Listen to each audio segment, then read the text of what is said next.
And we're live. Right. Hello, everyone. Good morning, if anybody's watching. It's a Friday morning for me, and it's a Friday night for you. Welcome to the show. The one, the only, the epic, the Aussie from down under, Flynn. How's it going, mate? Yeah, I'm doing good, Brutus. It's nice to talk to you finally. And if anyone's in the chat, good day to you too. Good day, mate. I love the fact that I can hear like crickets in the background. That is epically Australian. It's not something that we get in this country. It's something that you get in warmer countries. But there you go. Yeah, it's a pleasure to have you on finally. I guess you wanted to go straight into it. I mean, I actually, as a note, I was going to be talking to Robert Cobb, but he just didn't turn up. So, you know, you let one down for the team, Robert. I mean, this is the second time. It's flipping Australians. They just, they say they're going to do something, but they don't do it. But anyway, I'm not bitter. He always turns up on time for Claire Core. Do you know what I mean? Claire Core, yeah, he's there. Well, we might have a thing for him, mate. You never know. I think that's what's going on, isn't it? Like, but twice in a row. It's like fool me once, shame on you. Fool me twice, shame on me. I guess I shouldn't have trusted him. But anyway, we wanted to talk about. We're just going to have a random chit chat, but we've been having a bit of a conversation in the chat with Harian in regards to a tweet by a guy called Leo Curse, who I don't really know, but I don't know if you can see the screen. But I will actually, let me check the chat is closed. Let me share the screen and we'll talk about this. I don't want to read the whole tweet. No.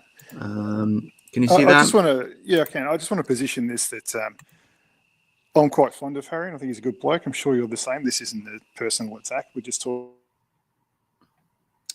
Yeah, I lost you, mate. You lost you. You cut out. All right, okay. Yeah, can you hear me now?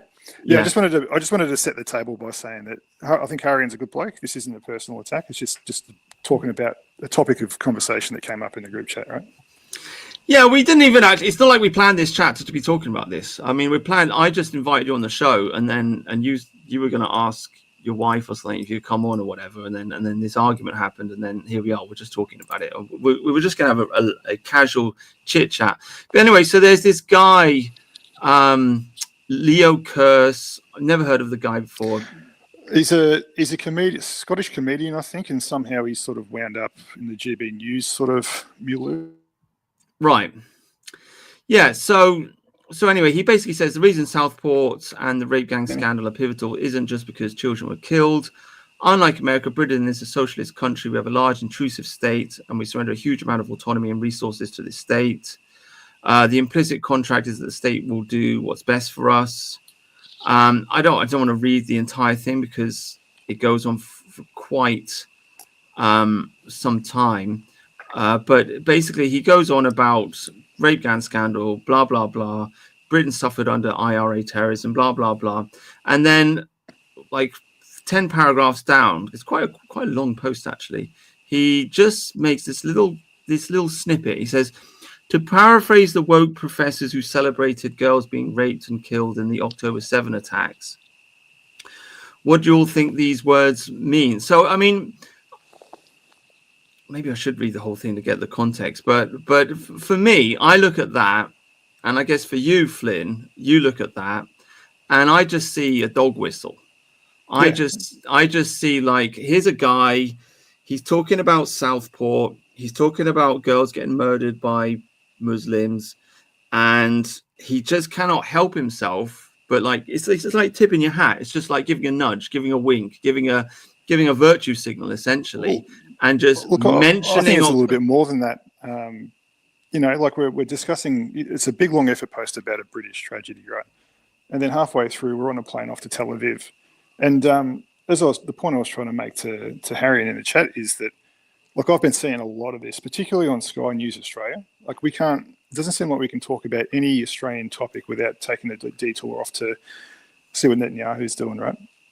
And I think it's a cynical tactic where you're talking about a British tragedy, you're bringing up all these emotions that people are feeling towards that issue, and then you put a reference into October 7 to try to direct some of that same feeling towards the Israelis. And yeah, I mean, how many times do you have to see it before you can call it a pattern?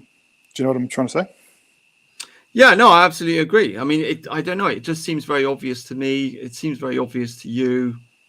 Harian's not getting it, and I don't know. It's like, yeah, but I mean, I guess like the way I try to explain it is like one way to help you understand. It's like these people, as you say, they are directing the crowd, and they're directing, I suppose, emotional energy. That's why, I mean, that's where the way Bowden would talk about politics. He'd just say it's emotion, it's forces of energy swirling around. I guess maybe that's like a Kabbalistic way of looking at politics. But I think there's just truth to it. There's mob energy, and it needs to be directed. And you've been saying it for 10 years with the Tommy Robinson thing, right? Like you cut out, mate. Oh man. Oh, I lost you. Oh, this is gonna stop popping up to. Oh, did I fade out then, mate? Yeah. Yeah, we'll see how we go. Can you hear me now? Yeah. All right. Well, I'm sorry. Sorry to cover old ground if I've repeat myself, but it's the same phenomenon that you've always seen with the Tommy Robinson thing, right? So you've got these energies. They're built up. They've led to people coming onto the street in the form of the EDL, and before too long, you start seeing these Israeli flags attach themselves to that movement. This is what Leo Kearse is doing there is no different. Yeah, and the whole Tommy thing, it very much seems to me to be a very typical kind of Jewish, kind of Christian almost tactic of creating a martyr, because that's what he is. He's Tommy the martyr. Tommy's in jail again. Tommy. Oh, he's our hero. And it's like, well, actually, this is not about Tommy bloody Robinson. This is about young white girls getting raped and murdered by Muslims. And so somehow for the Tommy crowd, obviously it is kind of for the people that get involved in it. Yeah, it's about Islam, and it's about young white girls in the background. But somehow the energy and the focus kind of gets shifted towards Tommy until you find that these people, I mean, that's all they're talking about. Hey, dude, I keep dropping. I'm going to drop out and come back in. All right, see if we get a better connection. Okay. All right, buddy. Yeah, go on. So we've got 5 people watching. Say something in the chat if you want for this Friday morning stream. Sorry if you're watching this afterwards and you're not live. It's an impromptu stream. I'm going to be interviewing all kinds of people. So if anybody wants to come on the show, he's back. You're right. Yeah, mate, I'm back. Cool.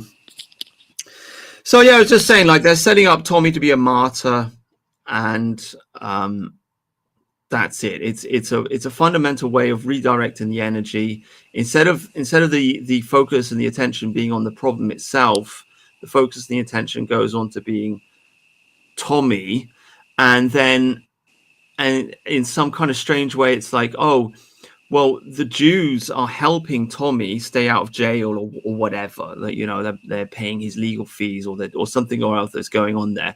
And then the energy again kind of gets redirected towards Israel. And all of a sudden you've got English blokes marching on the streets, protesting against grooming gangs and waving Israeli flags. And you're scratching your head, think, well, what the hell's going on here? What's Israel got to do with Pakistani grooming gangs? Yeah, that's right. But look, I sympathise with where Harian's coming from, because I had the same mindset for a long time. Like, when you start noticing, you sort of start working to not notice, because you don't want to end up being in the same camp as the neo-Nazi nitwits that inhabit the internet, you know? Because you look at them and you think, whatever they are, I'm not that, you know? But eventually you come to the point where you're working too hard to not notice, and you think, you know what, I'm just gonna accept that what I'm saying is happening. Yeah, the JQ exists on a spectrum, right? Like, some guys will slip on a banana peel and blame Jews for it. I'm on the opposite end to whatever that is, but that doesn't mean that I don't notice patterns in the media. And that's all I was the point I was trying to make to Harian today. But, you know, maybe one day he'll come to the same conclusion. But it just, Harian's a good bloke. Harian's on point. I mean, he realizes Tommy Robinson's an Israel shield, so he's figured that out. He's also seen through all the Nazi bullshit. I don't know if you saw his recent post, got like 1 million views, something absolutely insane. Do you see this? Oh God, fucking Open up the chat. Do you see his latest post? Anyway, he did a post because we've just had Dresden. And so Harian did a post. It's got 1 point something million views, just making fun out. Oh, here it is. Yeah. I don't know if you can see that. 2.1 million views this post got. Nearly that time of year again. He's talking about Dresden. I can't remember whether the Dresden anniversary is today or yesterday or whatever. But you can go into the chat on this post and it's just Nazi after Nazi after Nazi, just going on and on about flipping. Oh, well, I'm so sorry for Dresden. I apologize for Dresden. Oh, the Germans are our heroes. They were blah, blah, blah, blah, blah, blah, blah. And it's just, oh man, like I'm just so fed up with these people just banging on and on about the Germans. Yeah, I don't know, man. Like I did on my rule. Cut out. I'm thoroughly sick of the fucking topic. I've actually got a rule that if a stream starts talking about World War II, I'll turn the fucker off and find something else to do with my time. Oh right, okay. Yeah, like for instance, I don't want to have a swipe at Duke, but like he can't do a stream without bitching out Churchill or talking about troop movements in 1942, and it's like, oh man, I just don't have time for it. Iron Duke. Oh right, yeah. Yeah, I don't want to start a thing, but like that's the point. You know what I'm saying? Like when these guys just start moaning on and on about fucking Churchill or well, whatever, to be fair to Duke, he is a military historian, so that's kind of his topic. He likes talking about history. He likes talking about war. Second World War was the biggest war in the 20th century, so it's natural for him to discuss that subject matter. Yeah, but every stream. Well, kind of. I mean, it's a history stream, isn't it? Basically, I mean, that's what he talks about, right? I don't know. It's been ages since I've watched. What's the show called? Splendid Isolation. It's been ages since I watched it, but as far as I remember, like every single episode, he'll post like a different British warship. So he seems, he's a history guy. That's just what he is. Mm. So some guys are into history and some guys aren't. I mean, I like a little bit of history. I can understand like you get fed up talking about it, but again, it's just when these events do pop up, it is very saddening for me to see an endless parade of British people just shitting on the English, essentially. So anyway, I mean, Harian's quite he understands. I know you don't like talking about it. But yeah. So what do you what else is going on in the news, dude? Like, what do you think about the whole Trump thing? Like, what's Well, to be honest, like I've been looking forward to the initial executive actions for quite some time. I had no idea what we were in for though.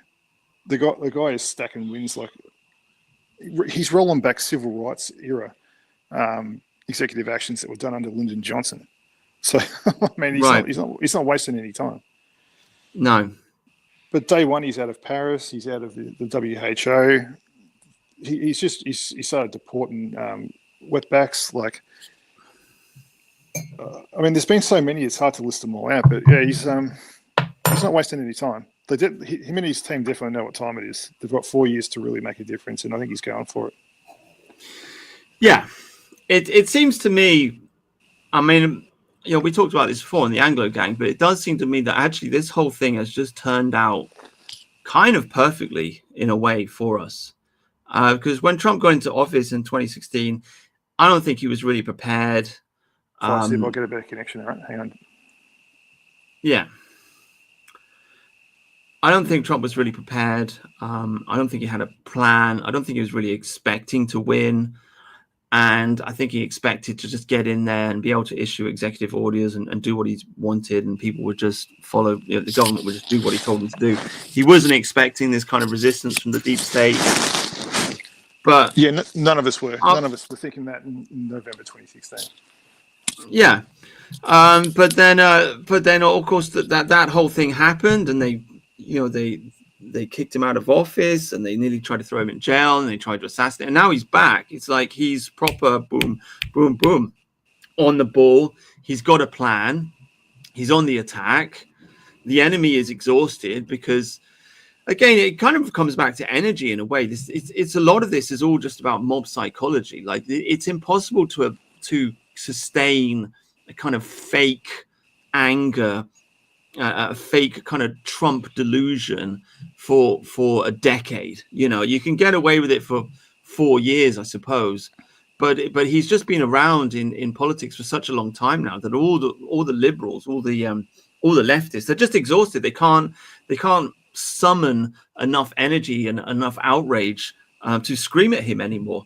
So they're exhausted, and he's stormed back into the White House, and he's just like boom, boom, boom, boom, boom, executive order. I mean, the most glorious thing I could see was him sitting in that stadium. He didn't even wait to get to the White House. He just sat in the stadium and started signing executive orders in front of everybody, in front of the crowd, because he knew and he understood that this is what the people wanted. He knew and understood that people, you know, they were very afraid that they were going to get disappointed like they were the first time. And he wanted to make a very specific point of like, no, I'm going to keep my promises. I'm going to get done what I said I was going to get done. And he's doing it. I mean, it's glorious. I mean, this has been like one of the greatest weeks in politics I can remember, to be honest with you. Well, yeah, like he let out all the J6 people that night. I mean, Hunter, do you know who Hunter Wallace is? He's an old sort of, he's evolved, but he used to be an old rock guy. He reckons it's like it was the best day of American politics he's ever seen. Like, just fucking W's, yeah. But to your point, yeah, it's sorry, it sounded like you were taking a whiz there, mate. No, I'm just pouring a coffee. I'm just pouring a coffee. That's right. Yeah, no, look, I mean, this is anecdotal, but like I've got it in my team at work. I've got a couple of sort of lefties, right? And one of them's a real fucking nutcase lefty. And I was really curious to see what their reaction was going to be to the election win, because we were working that night, and just they were totally subdued. And I've been seeing that everywhere, and I find that really strange, to be honest. Especially after, I mean, Antifa faded away over the last few years, so they haven't been the force they were back in during the first campaign. But and they've disappeared off Twitter too. I don't know. Like, I think part of it is like you say. I think that it's hard to maintain the rage for that long, especially when you've suffered a defeat to the degree you have. Yeah, and put the electoral votes, which are important, but put them to one side at the moment. If you look at the electoral map of the US, Kamala Harris didn't flip a single county nationwide, coast to coast. Yeah, that's the scale of the defeat too. So I think that's got something to do with it. But and also, look, things are shit under Biden. Everyone's cost of living's gone up, and if your cost of living is in the state that it's in, then you're going to vote for the other guy.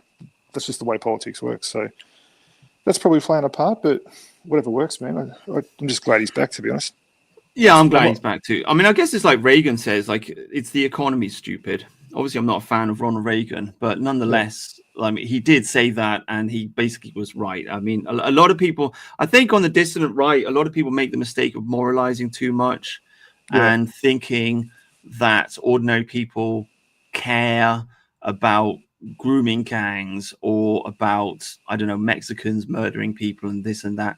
I think the sad truth of the matter is most people, unfortunately, they just don't really care, and they don't really think about it, and it's not part of their life. What they care about is how much they're getting paid, how much the rent is, can they buy a house or not, are they going to be able to go on holiday, what's the cost of living. This is what ordinary people care about, because ordinary people don't really watch the news very much. They watch football. In England, they watch Love Island, they watch a few movies, and they're more concerned about, you know, where they're going at the weekend and where they're going on holiday this year, and so on and so forth. And if Trump basically says to them, look, I'm going to fix the economy, then people will vote for him. And that's the path forward. And that may be upsetting to people. I mean, especially as the grooming gang thing is very much like in the news cycle at the moment. But I do think in the long term, it's what Tony Blair called the Mondeo man. This is how New Labour got elected in 1997. The story goes that, I mean, this is a fake story, but anyway, the story goes that Tony Blair was out and he was canvassing and he was on the streets talking to people, and he comes across some guy like lower middle class, upper working class type guy who's cleaning his Ford Mondeo in the streets, and he's talking to him. He's asking him if he'll vote for Labour, and the guy says no, because he associated the Labour Party with socialism and thus associated with poverty. And he wanted to be more upbeat. He wanted to be more middle class, and he associated the Tories with being a party which is, about making money and so on and so forth. And this is why Tony Blair, or the Blairite machine, supported this whole new Labour. They reorganized Labour to mean a political party which is about making money. Essentially, it was a Thatcherite. They turned it into a Thatcherite kind of aspirational party, and that's why they had such a huge victory in 1997. So I just think, it's like I say, obviously I'm very angry about the grooming gangs. I'm glad to see it in the news cycle and everything. And I'm angry about, all the atrocities and the violence that's been committed by immigrants. I just think at the end of the day, people got to keep a cool head, and they got to remember that you got to get the majority to vote. And the majority, they care about economics. That's what they care about. Well, look, I think you got to be fair to John Q. Normie, mate, because number one, he's not a news junkie like we are, and I think we're the alt-right, or whatever you want to call us. We were you might say, early adopters of the new politics, and that's coming into the fore now. But like if you said to the local plumber, look, do you care about the grooming gangs? He'd be like, yeah.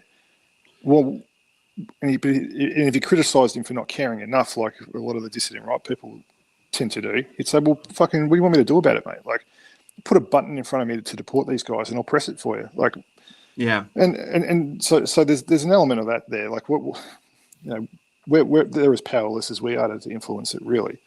And also, like, yes, he cares about that, but particularly if he's got a family, like, his number one priority is being able to put food on the table and a roof over his family's head. Number one, right? And anything other than that is secondary, and that's just human nature, right? It's not good, it's not bad, it's just the way it is, right? And I've often said that, if you want to, the dissident right really has left the biggest tool in the toolbox as far as criticising immigration is concerned, and that's what it does to wages and the economy and your ability to get ahead. And we're starting to see that realisation come across Normie land now, I think, but I don't think we've been effective, or a lot of the people haven't been effective in actually criticising immigration in a way that actually matters to people. Yeah, no, 100%. It's what I've been saying for ages. It's the economy. Basically, the way I see it, there's three major arguments against immigration. So you got excuse me, I'm just burping. You got the economic argument, the cultural argument, and the racial argument. The racial argument is completely taboo and forbidden. The cultural argument, you can sort of talk about it a little bit, is like, this is not cricket, and grooming gangs, you could argue, is a cultural thing. But the economic argument is not taboo, not really. And so that is the angle of attack that you have to take with ordinary people. It's not hard. Like, you just say, look, you haven't got a pay rise, or you can't get a job, or it's because all this scab labour's being brought in. If you go to rent a house and the rent's $500 a week, and you're having trouble getting one because there's 50 Indians at every open inspection, well, that's why. And you're trying to rent a two-bedder just for yourself, but they're stacked 10 deep per bedroom. So, like a lot of these Uber drivers do, it's like they're living on a submarine. So they're the sorts of points you need to make to normal people to get them to see, or get them to turn more towards our positions, I think. Yeah, it is also very interesting that, like, if you do talk to a leftist kind of normie about these subject matters, they want to angle it towards the racial issue. They always say, oh, you're just complaining about it because you're a racist. All right. And I'll just be sitting there thinking, well, yeah, I am a racist, but I don't want to lose my job, so I better not mention that. But they understand, like, that subject matter is taboo, and you kind of can't win that argument. Well, you can, but it's so socially taboo that you're not allowed to talk about it. So they can kind of like win on that territory. So they always try to shift it towards the racial point so that they can win. But if you just keep coming back and just say, look, mate, it's just, I'm not racist. It's just economics. It's just, if fill the country up with unskilled labor, you're going to push down the price of wages, the price of labor, sorry. And then you can win the conversation with ordinary people. Yeah. I was talking to SJJ about this when we had that little stream about Musk and the H1B thing. It's like, you don't need to argue this from a white nationalist perspective. Like to bring that element into the argument means that you're going to be pushing the rock uphill when you don't need to be. What you're going to do is show them that H1B list that was going around about them importing high-skilled immigrants to jockey the desk at 7-Eleven. And that makes your point for you. And you don't need to make any racial arguments. You can just say, this is driving down wages and preventing your kids from getting opportunities because they're trying to bring in scab labor. And that's all you have to say. You don't need to bring in skin color or any of the things that we talk about. That's all you got to do. So I think we need to box a bit more clever as far as that goes. I mean, you and I do, but just in general. Well, yeah, but I mean, I think we're winning overall, to be honest with you. Like the whole alt-right thing, I mean, this is the first time I've ever been involved in politics, but it has been fascinating to watch the alt-right go from being essentially just this underground, taboo, autistic, kind of neo-Nazi, half fucking crazy political meme war fought in 2016 to something that 8 years later is basically now going mainstream. Like these, all the talking points of the alt-right are going mainstream. Now, the e-celebrities that push those points forwards have not gone mainstream. They've mostly been eliminated and so on and so forth. But nonetheless, the talking points are everywhere. And I think the movement as a whole basically has succeeded. Yeah, I think so. And look, like when Trump sacked Vivek Ramaswamy from Dodge a couple of days ago. Oh, did he? I didn't know this. Vivek's out, mate. And fuck! Bang! I wrote a tweet saying your posting matters because it was everyone dogpiling him on Twitter that caused that to occur. Yeah. So it does matter, and it might not seem like it does at times, but people have to understand that we're in for the long struggle here, and you know I've only got a small account. You've got an account that's slightly bigger than mine. We can only do what we can do, but we just got to keep doing it. Well, I think you have to take the attitude that essentially it's like a war, and we're just soldiers in the war. That's all it is. Yeah. You may think, oh, I'm only talking to a few people about it, but again, it's the army that wins the war. It's not. It's not really the generals that win the war. It's every individual soldier that's fighting in the war. So that's the positive way to look at it, I suppose. Yeah, and as far as I think the dissident right, online, whatever we call on this thing these days, I think it's evolving, and there's less of a focus now on big personalities. There's a couple of exceptions, like the Fuentes types or whatnot, but there's a few old school guys that, like, say, Woes or Morgoth, or I mean, AA's just taken himself out of the game. There's a few guys like that, Andrew Anglin, that are just getting left behind. Like that black pill Devon Stack guy. Did you see his post about how Trump should have left the J6 guys in jail to radicalize him? Oh, wow. Yeah. So I didn't. I just gave up on that guy a long time ago because he's just too depressed. Yeah, that's what it is. You have to understand that to a degree. I think we're all fringe personality types, but there's a spectrum there, right? And I think someone like a black pilled, you just got to leave him behind because all he is an outsider that's that wants to tear stuff down. I'm in this because I want to see positive change in society. I'm not here just to criticize everything and see people rotting in jail. Yeah. I mean, there's that tweet I posted by Howling Mutant in the chat. I understand the importance of skepticism, but if you're still blackpilling right now, it's a character issue more than anything. That's the same point I made. Yeah, dude. It's, man, people, also you just have to understand that people, generally speaking, they prefer positivity to negativity. I mean, it was funny enough. It's that stupid movie Inception, which kind of woke me up to that. But you know the story, like Leonardo DiCaprio, they go into the guy's dream, and then they go deeper, and they go to the bottom level of this guy's consciousness, and they're trying to insert an idea in there, And Leo basically makes the point that if you want like the mind to take an idea, it has to be positive. Like you can't just put a negative because the mind will reject it. But if you put a positive idea, like the seed form inside someone's mind, they'll be attracted to it because the mind generally moves to what's attractive. I've actually just been reading. I'm reading Bertrand Russell's History of Western Philosophy right now, but I've just been flicking through Patanjali's Yoga Sutra, which I want to do soon, and he says the same thing. Like for the yogis, like the mind is attracted to something that is positive, and it is repelled by something that is disgusting. So if you want people to be attracted towards nationalism, essentially, you have to give a positive ideal. You have to give a dream of the future. You have to give hope. And if you're just black-pilled and negative, and if you're just talking about race war and collapse and ride the tiger and we're all doomed and it's all terrible and dreary and nasty, then you'll get a few depressed people to go along with it, but you won't get the majority. The majority will reject it. This isn't a highfalutin quote by any stretch, mate, but it just reminded me of something from Irvin Welsh's Skag Boys, which is the prequel to Trainspotting. Oh, you read that, have you? Oh, cool. Yeah. I've read a lot of Irvin Welsh, yeah. And Renton's dad's talking to him about the punk movement. He says, okay, you want to tear everything down, but what are you going to put in its place? And Renton doesn't have an answer to that.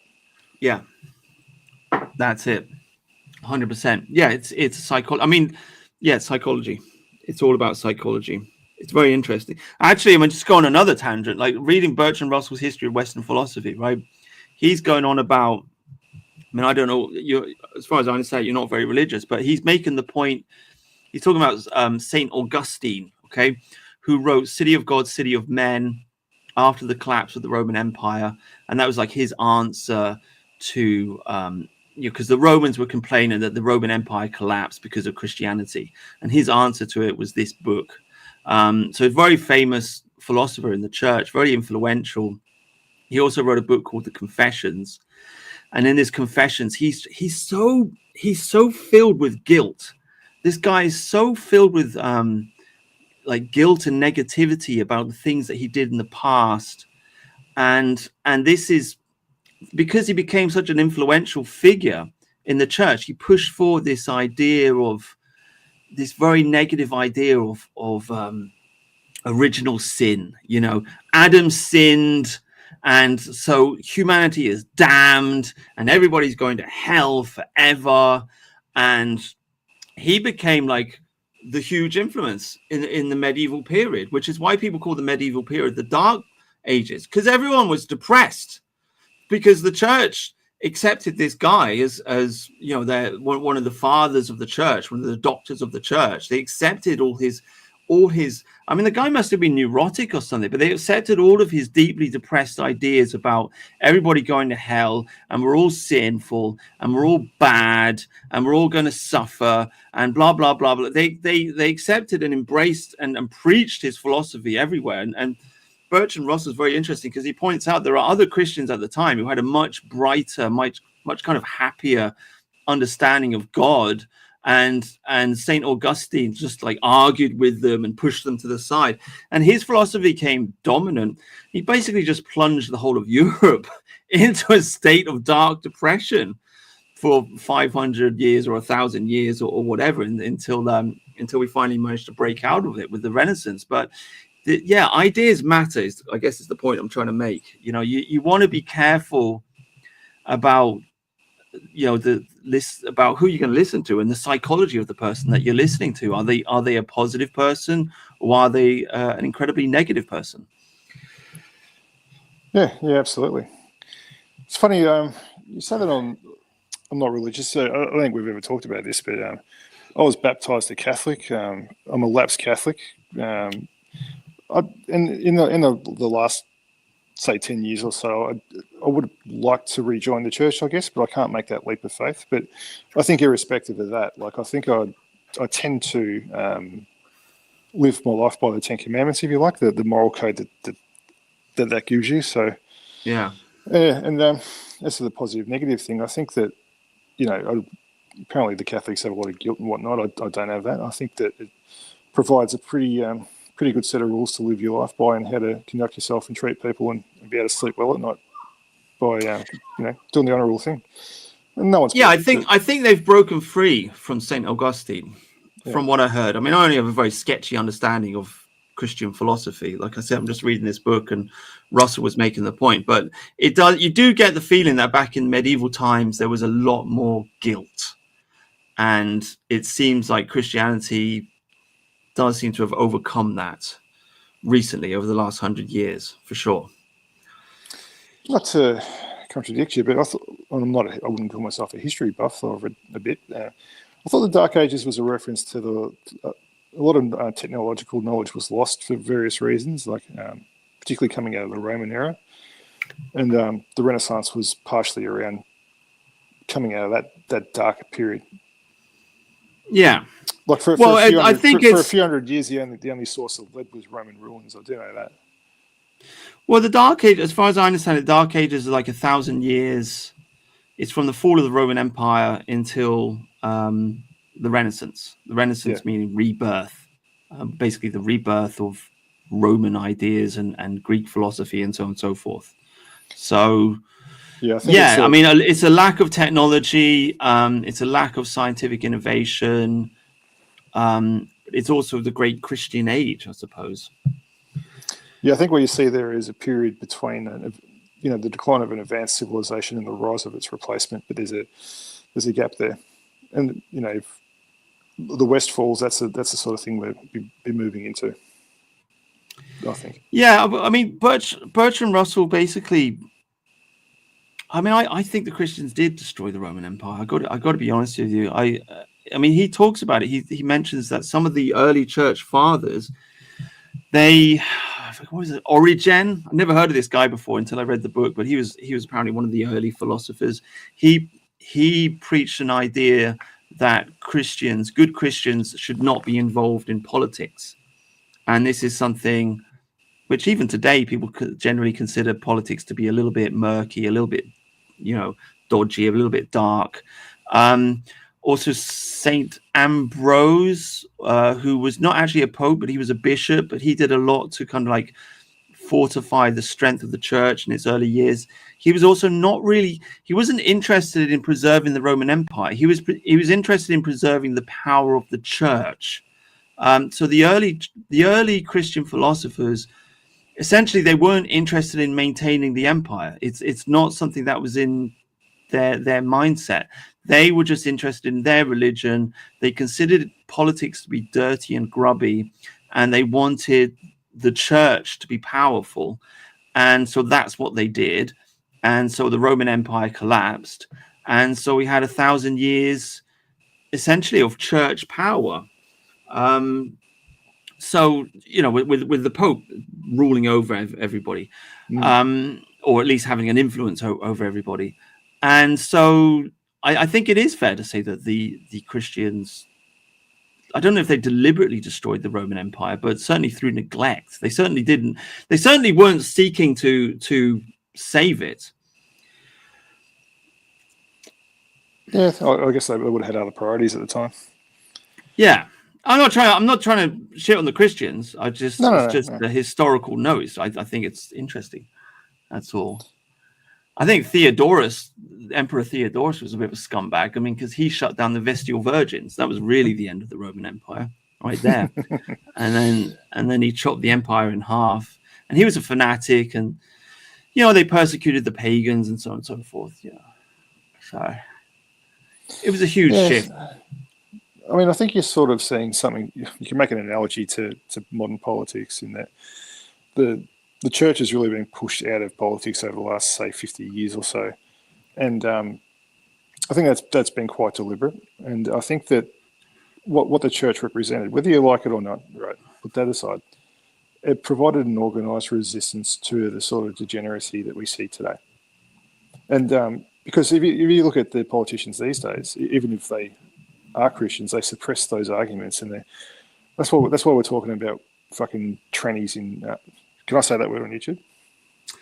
I think so. Yeah. I'll try not to. That's why. That's What why about troons? Can you say troons? Yeah. Troons in women's sport, rather than just saying that it's wrong, you know. And when people would say it was wrong in the past, they would be on the basis that everyone understands that it's wrong against Christian morality, or that's against Christian morality, and that was enough. They didn't need to justify it any further than that. So, I mean, yeah, like I said, that's why. Well, the question is, well, you're right. Arguments against it, yeah. Yeah, why? Because if you say these days, why is it wrong?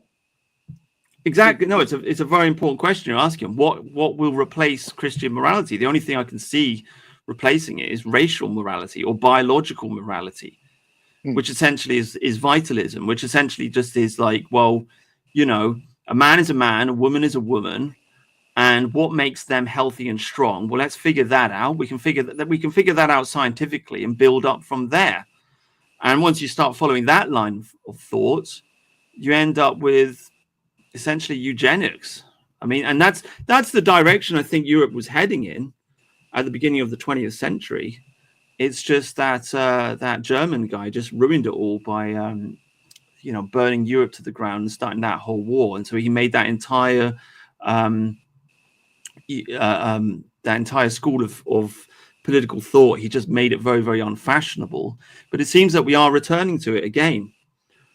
Actually, now that we're finally talking after all this time, I'm going to scratch an itch, right, that I've long had.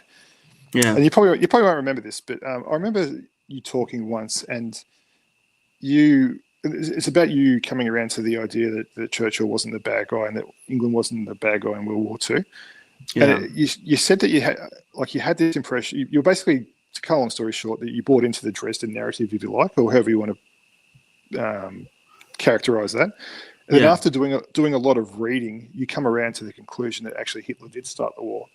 And as someone that did their World War II reading in their teens, I found that to be interesting. So do you know why you initially thought the opposite to what you think now? I didn't really know anything about the Second World War, basically. My political journey, essentially, as you know, I went to India. I was living in India. My beginning of political thought was just to be interested in conspiracy theory, like the whole 9/11 thing. So I just thought, well, 9/11 is an inside job. The world is run by the Illuminati. And I didn't really think about the right wing, the left wing, nationalism, cultural, any of these concepts, which is very, very alien to me. It was only when I started reading Peter Hitchens that I started coming back and started thinking, oh no, actually there is a fight that there is a good fight against all this degeneracy.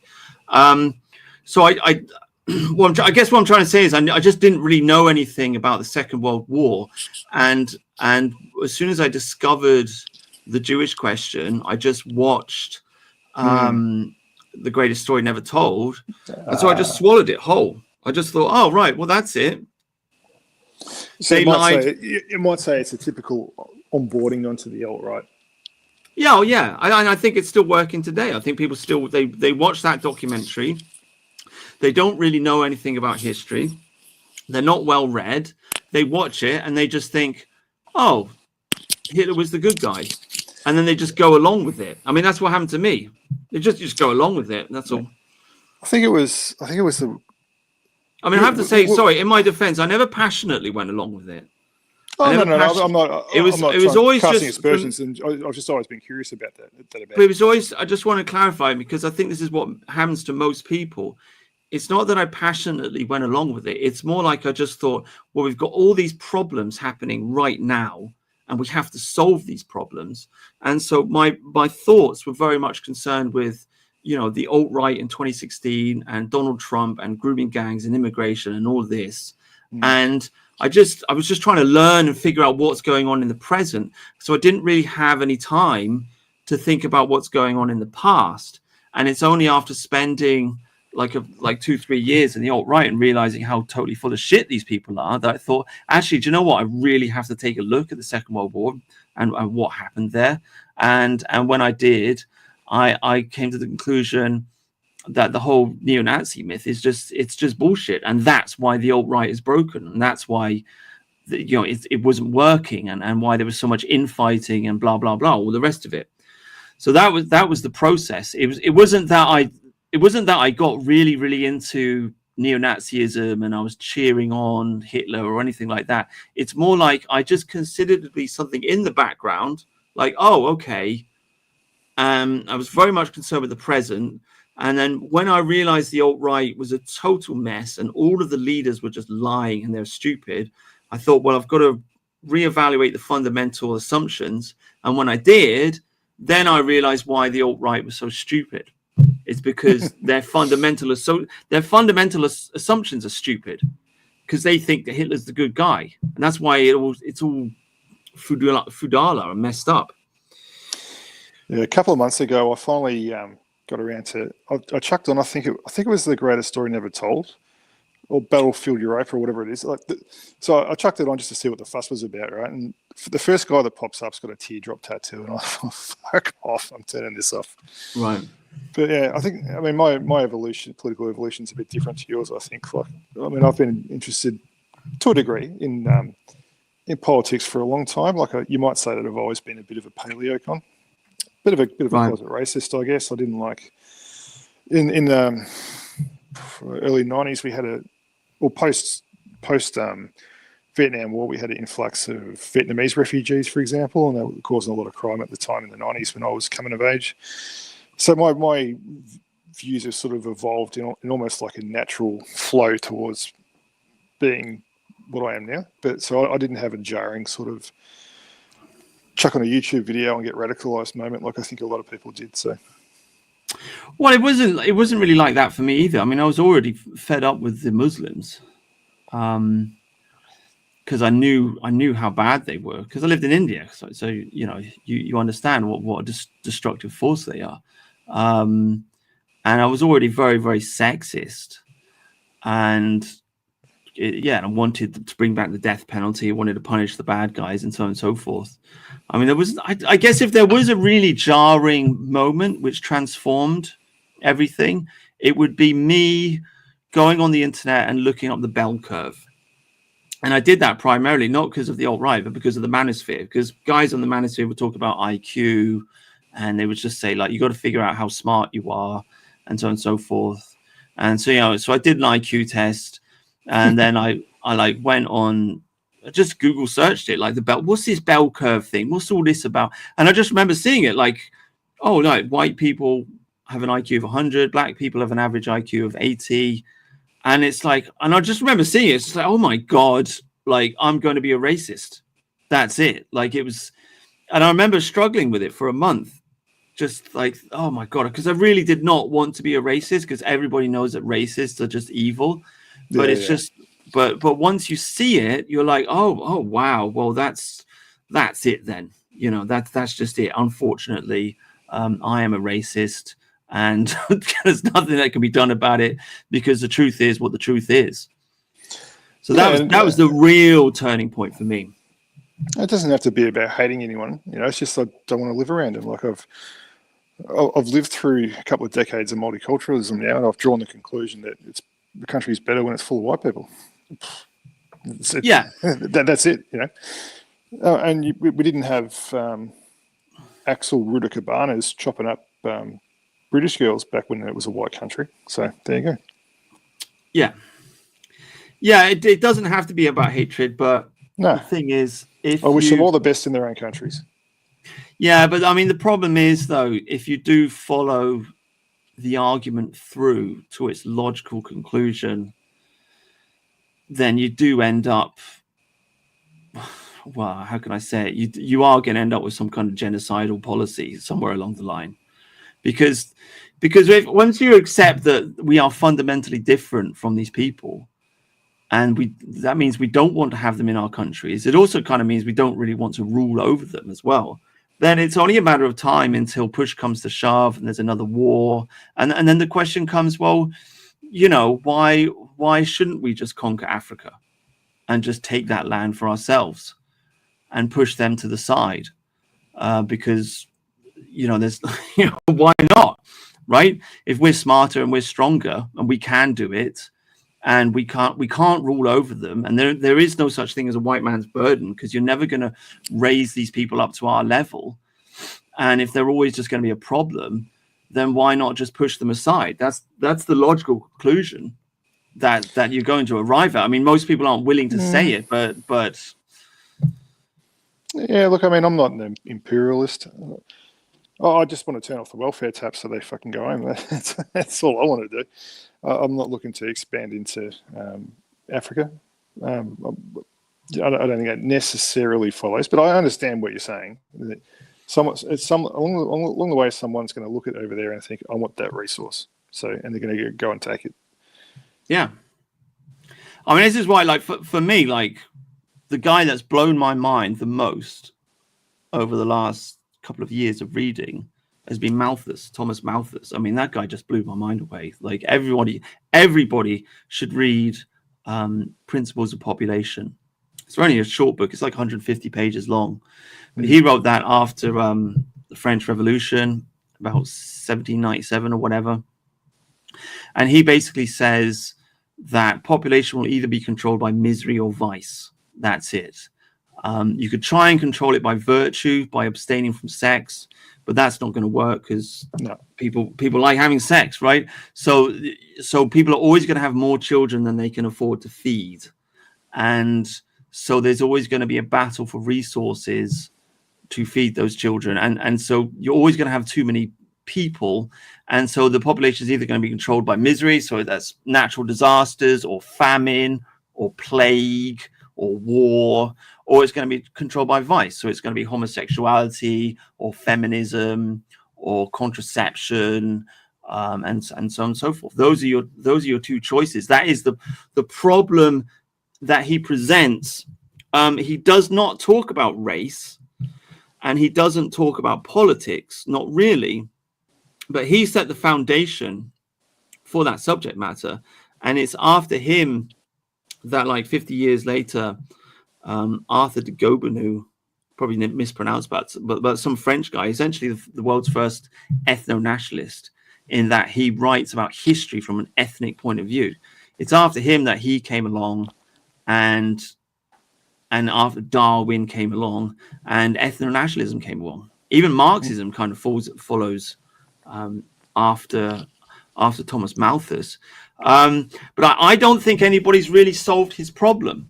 Like, what is the solution to the Malthusian problem? Well, are you going to pick vice, or are you going to pick misery? Like, the solution that most people seem to favor is vice. That's what the Western world wants. It's just like, we just won't have too many kids, and we'll just enjoy, drinking and smoking and having sex. Well, we just won't have too many. We'll just maintain a stable population. But when you pick vice as the solution to the population problem, what seems to happen is that, well, then you end up with homosexuals and feminists and so on and so forth, and they end up opening up the border. So, the real solution to the Malthusian problem seems to me to be misery, in that make it somebody else's misery, right? Expand. And the moment you stop expanding is the moment you choose vice as the solution to the problem. Once you choose vice as the solution to the problem, you're going to end up collapsing, because somebody else will expand into your territory. I mean, that's the way it seems to work for me. Yeah, I'd probably put feminism in the misery column, along with economics. I think they're the two brakes on family formation at the moment. And I've become skeptical around first wave feminism being a way to get females into the workforce to drive down wages as well. But you've been skeptical. Yeah, I think feminism might have been seeded to pave the way for women to enter the workforce to keep wages low, to be honest. And then obviously that takes them away from child rearing and being a stay-at-home mother and all the rest of it. So that's obviously puts downward pressure on birth rates. And then you've got economics as well at the moment, like over here and over there, where people just can't afford to buy a house to fill it full of kids. So I'd personally put those both in the misery category. Yeah, it's sort of. Yes, economics. Yeah. Yeah, it's kind of misery. And I've seen studies that show that feminism has led to a fall of female happiness, as an example. Because I mean, I've worked in a corporate job for 20 years. I've probably got another 20 odd to go. I'm not too happy about it. So I don't think most women are suited for that environment, and I think they'd be happier at home. Yeah, absolutely. There's an element of vice. There's always women that want to go off and get on the cock carousel, but by and large, I think it's the other way. That would be my understanding from talking to, well, just women in general. I mean, most of them just like you talk to them about having kids, and they're just like, well, they just say, well, I can't afford it, and that's like the end of the conversation. They never seem to say that they don't want kids. I mean, they do seem to say like, I'm too young for it. I want them later, but that's a combination of both them wanting to have fun and just they can't afford it. It seems to be a combination of both factors. Well, look, what it is, I think. So I'll try and do a quick currency conversion in my head here, right? But let's just say that most entry-level positions in the UK are, say, 15,000 guineas. Well, you can't raise a family on that. So you need to work for 10 or 15 years to get your wage to the point where you can potentially do that. Did you say guineas? Yeah. Don't you have dollars in Australia? Am I just being really thick? No, I was just being a smart ass. I meant pounds. Oh, right. Okay. Oh, sorry, I was trying to relate it to the audience, mate. That's all. Is that like Australian slang for a dollar or a pound? Isn't the official name of pound the guinea, or it used to be? I don't think so. No, I mean we call it quid. If no, that's slang. I know that's slang. That's the slang. Yeah. Hang on, let me Google it. Hang on, I'm in front of the typewriter. Yeah, here we go. The guinea was a coin minted in Great Britain between 1663 and 1814. Oh, right. Okay. They contained approximately 1/4 ounce of gold. Okay. All right, fair enough. It just makes me think of pirates, to be honest with you. Well, there's a reason for that. That was the age of piracy. Yeah. But sorry, the point I'm driving at, right, is, and this is why women are pushing out their decision to have kids, because it takes 10, 15 years to get your wage to a position where you can afford a house to have the kid in, and by that time the eggs are drying up. Yeah, that's just the reality of it. So yeah, it's economics. Yeah, I'm just to come back. Like some guy's calling you a Jew in the chat, mate. Oh, that's all right. That's okay, I don't mind. I can't tell if they're joking or not at this point. Maybe. Hang on, before we move on, I want to circle back on you because you're a conspiracy theorist. Yeah. Do you see that today Trump wrote the executive order to declassify and release all the JFK, MLK, and RFK assassination information? Oh no, yeah, it's great. It's fucking wild, dude. So this is 20 years ago. It feels like 20 years ago. I read both the JFK books that the movie is based on. So the first one is called Crossfire. I think it's by a guy called Jim Marr. And I read On the Trail of the Assassins, which is by Jim Garrison, who Kevin Costner plays in the movie. And it's been a long time since I read them, so I can't get into all the details, but Oswald was definitely some sort of spook. He was surrounded by too many spooks for just some dipshit that was working at a bookstore. So I think we're going to find some interesting stuff out there. Yeah, I think it was an inside job. I might sit down and watch JFK tonight because it's on Amazon Prime. The Oliver Stone. Great movie. Yeah, it's been years since I watched that. I might actually just sit down and watch it. But I think they obviously assassinated him. I mean, we know what's going on here. Like, they tried to kill Trump, right? They tried to flip and kill him. And so now he's like, okay, guys, okay, CIA, you want to try and kill me? Right. Well, let's just expose all your secrets. Because, I mean, he said on the Joe Rogan podcast that before he was thinking about releasing the files, and then he had a whole bunch of people, say to him, oh, no, don't do it. Now it's not the right time. And so he was like, nah, okay. And he left it alone. But now they try to kill him. So he's like, fuck you. So it's all going to come out, and it's going to cause a huge ruckus. And most people in America believe that they tried to kill that the CIA did it, but now the proof's going to be there. I mean, I guess for me, the question is, like the JFK thing, I don't know, it's like such old news and everybody kind of knows about it already. I mean, for me, the big one is 9/11. Will he keep going and release the documents on that as well? Will we start having a conversation about the dancing Israelis, right? Is that going to come out? Because, I mean, Trump is a New Yorker.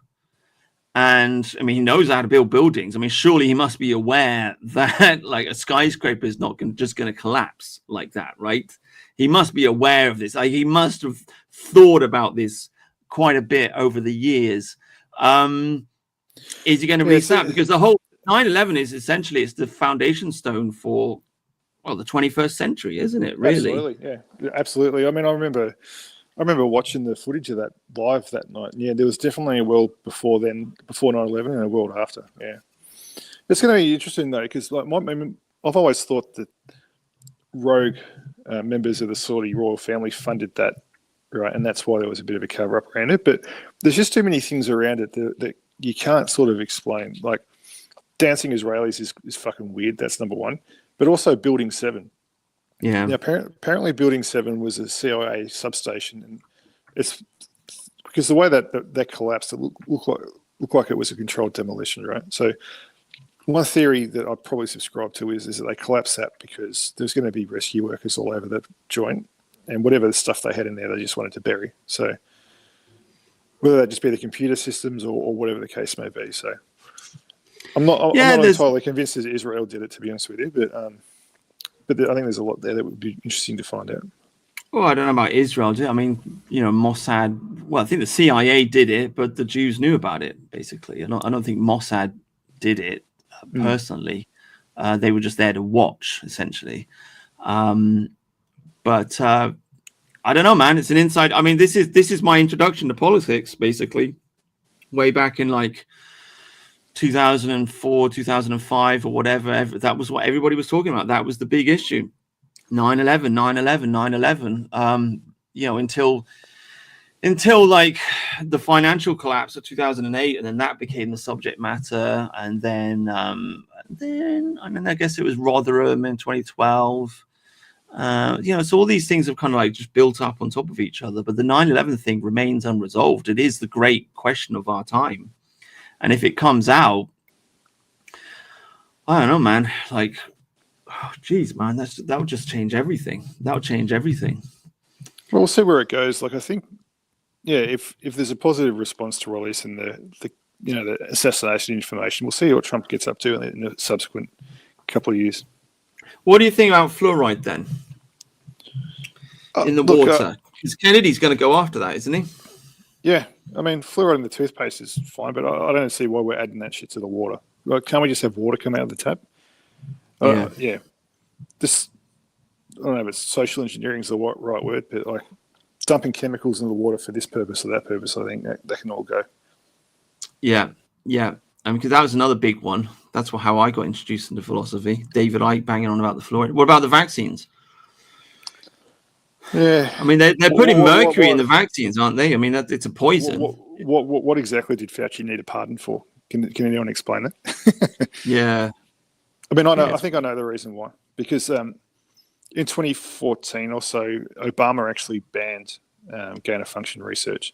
So Fauci funded. He wanted to keep doing it because he's a fucking lab rat that wanted to play with his toys. So he funded a third party that then redirected the money to China. So I think the deal might have been there that, okay, Fauci, you undermine Trump, and then when your time comes, we'll give you a pardon, so you're going to get prosecuted for that. Right. Oh, okay. Yeah, but the vaccines are bad, man. Like, I mean, I got vaxxed twice. You took the sax. Can we still talk about saxophones, not vax? I think you still get done for it. You took the saxophone. Vaccine, that's what I was talking about. Yeah, I got the Pfizer saxophone twice. Yeah. Oh man, I didn't want to. I held out for a long period of time, but I mean, I was in Melbourne, mate, so we had the worst lockdowns in the world.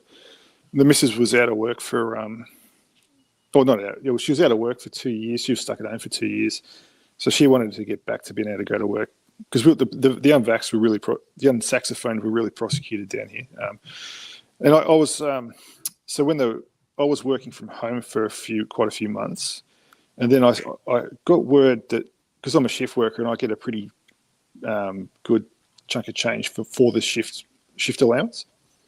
Yeah. Like not triple figures, double figures sort of thing. Yeah. And I heard that there was a discussion amongst the bosses that, well, these unsaxophone people, we're going to put them on day shift only and take that money off them. There's some sort of fucking punishment. Yeah. So I thought, I just taken on a mortgage. We were trying to get pregnant at the time. I was snookered. Yeah. So I got myocarditis from it. Oh wow! I had chest pains for a few months, yeah, because I was pretty fit. You know how all those soccer players were collapsing. Yeah. I mean, I was pretty fit at the time through boxing. So I think if you were fit and healthy and your heart was healthy, it had something to do with those symptoms coming on. That's speculation, but it seems to fit the pattern. Yeah, I mean, I know a guy. Actually, I know two people that have heart problems because of the saxophone. One English lady who took it, she had a heart attack, and an American friend I have who stupidly took it. He just wanted he didn't really have a good reason to take it. He wanted to go on holiday, so he took it. He's still got heart problems today. Like, he's basically just been wiped out by it. So it's I mean, I know from personal experience. I don't know anybody that's died from it, but I do know two people that got really sick from it.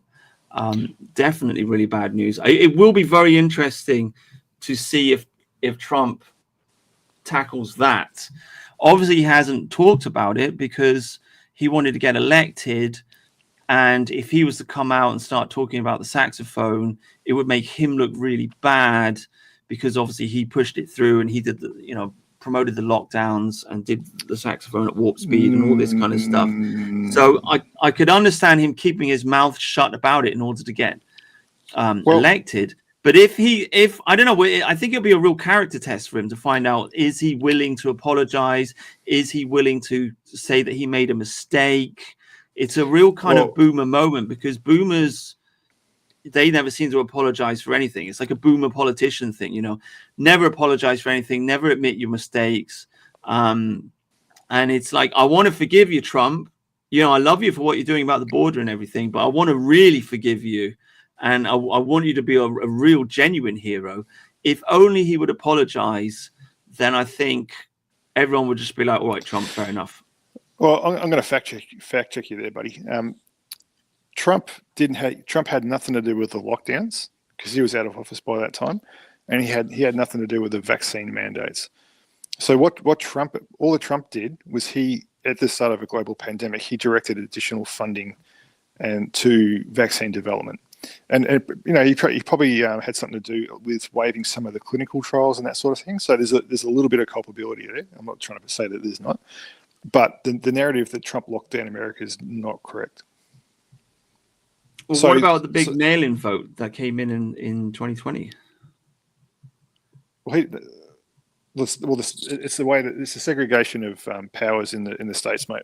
In the US, the states. Hang on. Lockdown in America. Yeah, the state governors had the power to lock down, so that's why some states locked it. But broadly speaking, it was the Democrat states that locked down, and the Republican states stayed open. That's why, like, Wyoming stayed open, but California didn't. Yeah, there's a Wikipedia. It says U.S. state and local. Maybe I'll just share it. U.S. Let me just, because it's kind of boring for the stop screen, present, share screen, click, share. U.S. and state government responses to COVID-19. So March 20. JB, all those collapsing footballers were unsaxophoned. Laugh out loud, check the dates. Yeah, okay, buddy, whatever. Yeah, whatever, mate. Oh God, where am I going? Yeah, so look, here we go. March 22nd, March 29, April, no order ever issued. Well, I mean, they were definitely locking down in 2020. Okay. Yeah, but that wasn't a Trump decision. That was done by the states. That was done by the states, but he could have stopped it from happening. Right. I mean, he was in charge. No, he couldn't. No. There's a It's the different. It's one of the differences between the UK and the US system. I don't want to get into it too deeply, but yeah, it was a state government. No, I know the states have a lot of power. Yeah, but I mean, he could have, okay, maybe even if he couldn't have stopped it, he could have said, look, my advice is don't do it. That's what he could have said. Well, he could have used soft way. He did say that. Okay. Right. Well, okay. Well, maybe. So to bring it back to your point, it still happened. It still happened under his governance, though. It does look very, very bad. He's the president, and the whole of America gets. Yeah. You know, I mean, you're saying that he spoke about it. Like, I don't know. I watched the news. I never saw Trump strongly and firmly pushing back against the lockdowns. I never saw that happen. Maybe he said a word or two, but it seems to me very much that the whole of America got locked down. And black people went out and rioted, and that was okay. And Trump didn't do anything about that either. And you could say, well, that's not his fault. And it's like, well, okay. I mean, but he was the president, so it looks pretty bad, right? And then you got him running around the place saying, oh, I did the vaccine, warp speed, the vaccine, we're going to cure everybody. Yeah, it looks pretty bad, right? Oh, there's some culpability there. I'm not saying there's not, but it's one of those. It's one of those. The dissident right creates its own myths, I think, sometimes, and I think that the Trump's through misinformation. I'm not having a personal dig at you there. I'm just saying it's because you're not the only one that says that, right? But sometimes I hear these myths come into being, and when they're not factually correct, or they're not as correct as what the people saying it think they are. But anyway, I don't want to argue with you on that point. But. Okay, well, I mean, anyway, I guess the point is, like, are we going to go that far? Because it seems like he's opening up the portal now, right? We've got JFK. So we're starting with JFK. That's coming out. Is 9/11 going to be next, right? And if that comes out, is Fauci and the saxophone and all of that, is that all going to come out? Are we gonna find out what actually happened there? These questions are on the table now. I mean, I hope so. We'll just have to wait and see. Yeah. And we might have to wait 4 years for that, and we'll see what he does on the way out the door. We'll see. I don't know. We just got to watch the show, mate. It's going to be an entertaining couple of years, so let's just enjoy it. Oh man, it's going to be wild. Yeah. It's going to be interesting to see what happens in the UK with that too, because like I said in the chat, Starmer appears like the British establishment did in 2016, setting himself up as Lord Defender of the shitlibs, and he's going to be the anti-Trump, and that's going to be interesting to see how that plays out. Well, a lot of people, I mean, I don't know, like, what's going to, I mean, a lot of people are saying Starmer's going to be out, and it's just like, obviously I want to get Starmer out and Farage in. Practically, is that ever going to happen? Like, I mean, I don't know, man. I just don't see it happening, to be honest. I see the Labour Party. If it was a Tory prime minister, then I could see it happening. But the Labour Party just seems to me a very Stalinist, authoritarian entity, and I just can't see them taking him down. I mean, I just can't see it happening. Maybe I'm wrong. I don't know. Well, Politics 101 says that the next election's 4 years away. Yeah. So there's no pressure as far as polling's concerned at the moment, because there's all the time. They would be thinking that there's all the time in the world to turn this around, and they'd be hoping that reform is a double-edged sword for them, because he's obviously pinching votes off him, Farage and co. But also they'd be hoping that they split the right-wing vote as well. So, but I don't like. Starmer's not going anywhere anytime soon, and people saying these demise is imminent and full of shit. Like that rumor that went around a couple of weeks ago about this. I've got this secret information about Starmer's culpability in Southport. Wait till you find out. I know what it is, but I can't tell you. But just you wait. He's in big trouble. And then fucking nothing happened. There's a lot of bullshit that's thrown around. Yeah, I mean, Farage said there's a cover-up.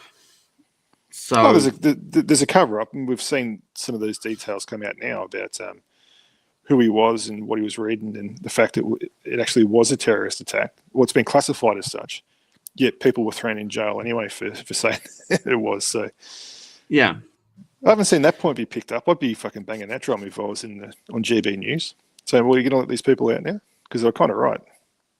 Well, yeah. I mean, I mean, what we have seen change in the narrative is Lee Anderson here calling for the death penalty. And this is one of the things I complained about for the last few months. Is like everyone's going on. Well, I mean, immediately with the Axel Ruda Cabana case, people started talking about immigration, which is okay. I mean, that's fair enough. But shouldn't people be screaming to bring back the death penalty? Wouldn't that be the natural thing to do? But people seem to have been quiet about that for the last few months. But now it's come up. Now that he's actually been sentenced, people are just saying, well, that's not good enough. You should hang him. So I'm very, very glad that this has come back. Well, I watched Starmer's speech, mate, and that was pathetic. And I was watching it, paying close attention to what narratives he was going to try to insert into that. And apparently it's the fault of Jeff Bezos allowing you to buy a kitchen knife off Amazon and X. Incels. We've got a real problem with incels chopping up children. So, oh man, I mean, you got this guy here. I don't know if I'll get copy strike for this. Will I get copy strike for LBC? Maybe if it's a brief clip. Have you seen this fucking guy? This is just that's slob. That the Southport killer bought his knife. It's Amazon, of course, is owned by Jeff Bezos. Oh, I can't stand Jeff that guy. Bezos was sitting in the row behind Donald Trump. I mean, it's wild, dude. It's wild. Like, how does this guy spin this in his head? So apparently it's Jeff Bezos' and Elon Musk's fault that these young girls got stabbed. Like, how do you spin that in your mind? I really don't know. He's not spinning anything. He's been handed a set of talking points to go out and shill, and he's doing it. Whether he believes it or not. Like, he's fucking loathsome. I've hated him since the Brexit days, mate. Yeah, I was never really aware of him until recently because I just don't watch the news. But he's a squealer. There you go. I'm bringing back the term squealer back into popularity since I've read Animal Farm. One of the pigs, who is the propaganda pig, his name is Squealer. So there you go. That's what he is. Yeah, I read that. Squealer. I read that again recently too. Yeah. It's a great book, isn't it? Yeah, it's fucking banging. Yeah, it's great. This is a white pill. You got Theo. Bye. Heard you got deported, dude. Bye. I mean, I'm sorry, but if he'd have said that in 2016, he would have been cancelled. Yeah. And now here we are, 2024. Deporting Mexicans is cool. Right? It's fucking cool, you know?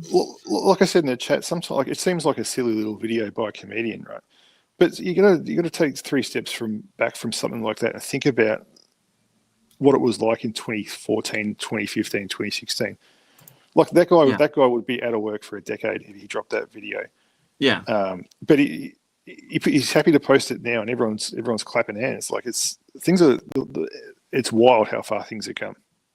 Yeah. Yeah, dude. Anyway, there you go. That's pretty much, yeah. Yeah, dude, it is wild. The narrative has been transformed. We do appear to be winning all of a sudden. I don't know, man. It's been a wild ride. It really has.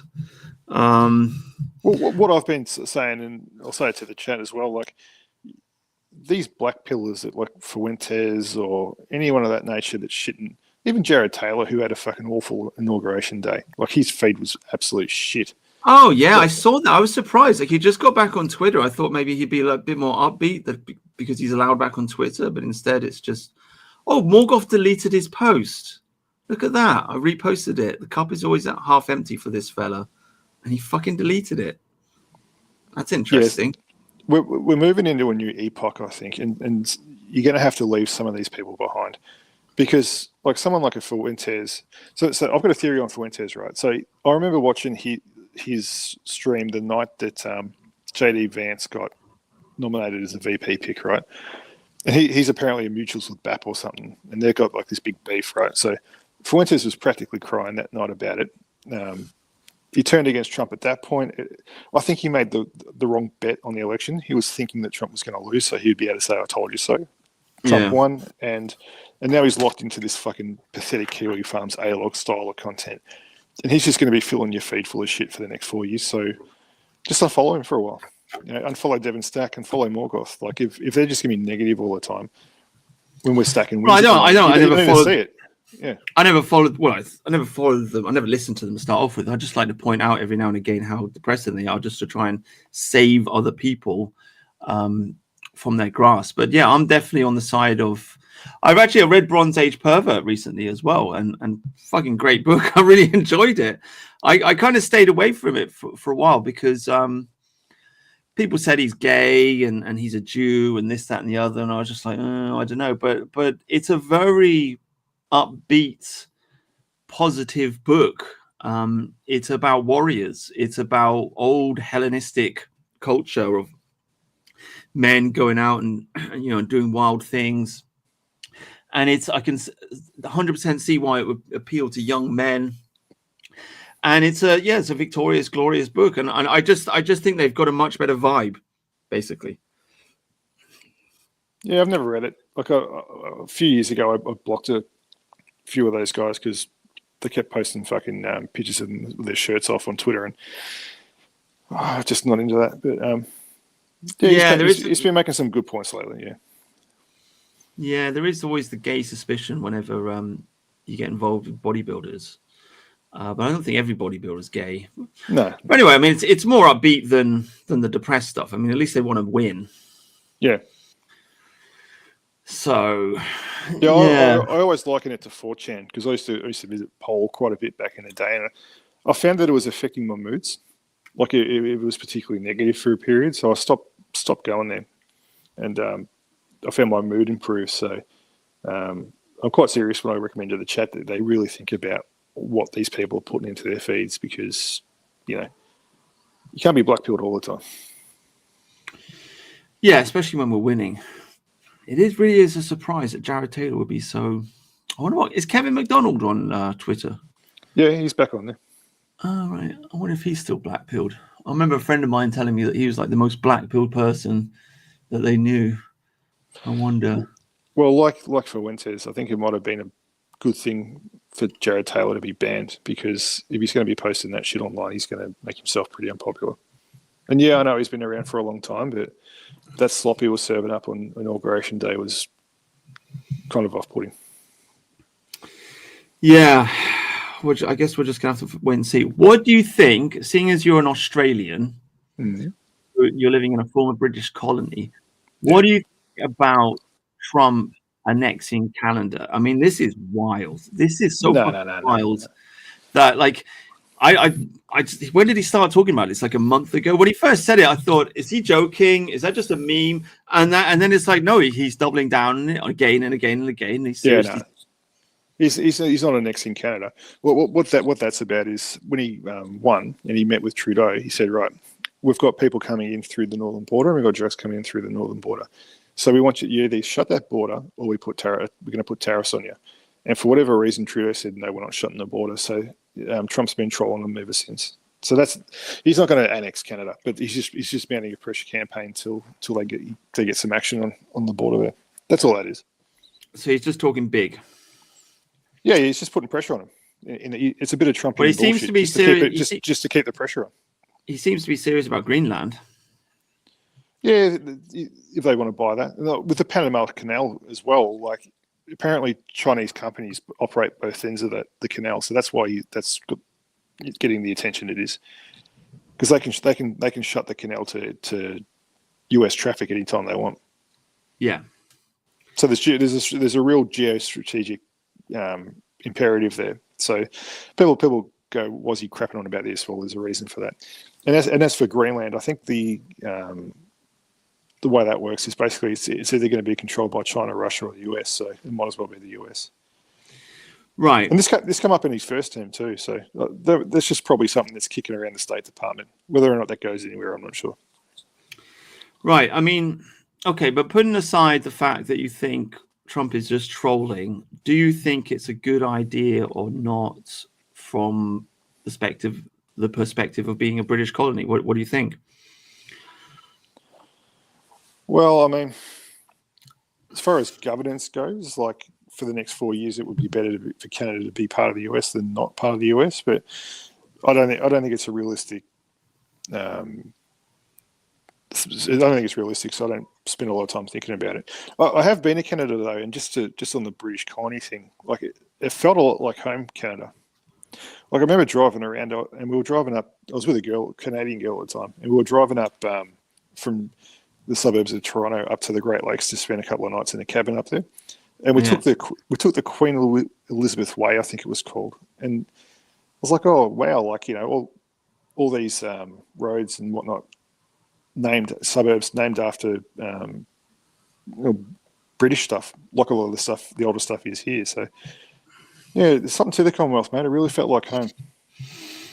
Yeah, I mean, one thing about like you Aussies and the Canadians and the Kiwis is that you don't seem to have a chip on your shoulder like the Americans do. Like the Americans have really got daddy issues with the homeland.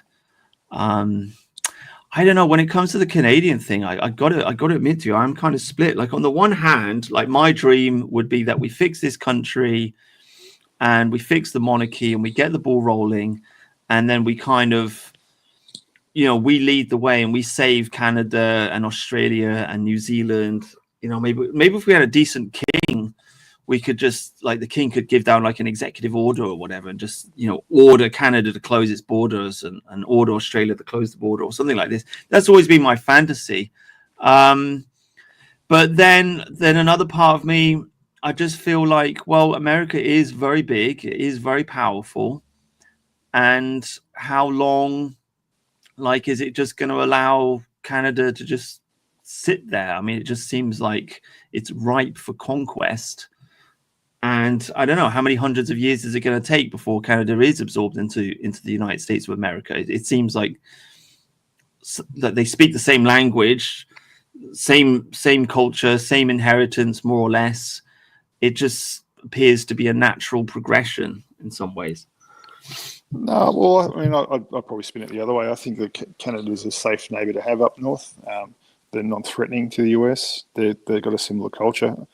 There's a lot of interaction between the two countries. I think that if America's going to expand, they've got bigger problems to their south than the north, would be the way I look at it. I think it's very interesting that the king said nothing. I mean, that is literally his country, right? And we got Trump talking about annexing it. And what does King Charles do? What like he says nothing at all. What does Keir Starmer do? He says nothing at all. I mean, it's just embarrassing for our country. It's so embarrassing that our leaders are just so weak on the international scale or an international. Yeah, it's just amazing how we can sit there silently while Trump beats his war drum. Yeah, I mean, if I was the king, I'd do a power play, right? And this is, by the way, what Denmark should be doing as well. You should say, well, you can't have it, and we'll declare war, right? And that would force Trump to give them something. It's like, okay, you want to take Greenland, fine, but you've got to invest in Denmark, right? You've got to give us something in return so that we save face. That would be the political game to play. Same goes for Canada. That's what the king should be doing. He should be saying, you want to annex Canada? Okay, we could make that deal, but you've got to give us something. I don't know what that thing is, but you've got to give it to us. Well, there's always the public and the private, right? So there's the public narrative and then there's the private. So if there is a deal to be made, to be people talking behind the scenes between the US, Denmark and Greenland to see what a deal like that would look like. And as for Canada, I don't think anyone really thinks that Trump's going to invade Canada. So the king's probably just staying out of it, to be honest. Well, I don't know. I mean, he looks kind of serious to me. I mean, you don't think so, but Nah. It looks. I mean, if he takes Greenland, he takes Panama. There's also, I always forget. What is that Caribbean country that's sort of American but not American? Haiti or Dominican Republic? Dominican Republic. Yeah, I never understood quite what's going on with that nation. It's like half in, half out. It just are we going to be entering into a new period of American expansionism, right? Where the Americans just think, actually, let's just invite all of the Caribbean nations into the United States of America, because why not, right? Yeah, thanks, Callum. It's Puerto Rico. That's right. Yeah, Puerto Rico. Well, the trouble is, the reason why there's resistance around making Puerto Rico a state is because then they automatically get 2 senators, and they'd both be shitlibs. They'll vote leftists at least, so the Republicans don't want anything to do with it. Yeah. Well, the Democrats never pulled it off either. No. But it is. I mean, I'm just saying it is an interesting move. Like the Greenland thing is opening up a new horizon for American politics, right? It's opening up a horizon of let's just invite other countries into our economy, because why not? Like instead of having like mass immigration, we could just join countries into the blob that is the United States of America. Like we absorb their economies, we absorb all the people that are in those countries, we make our country bigger and stronger. It's like is Trump?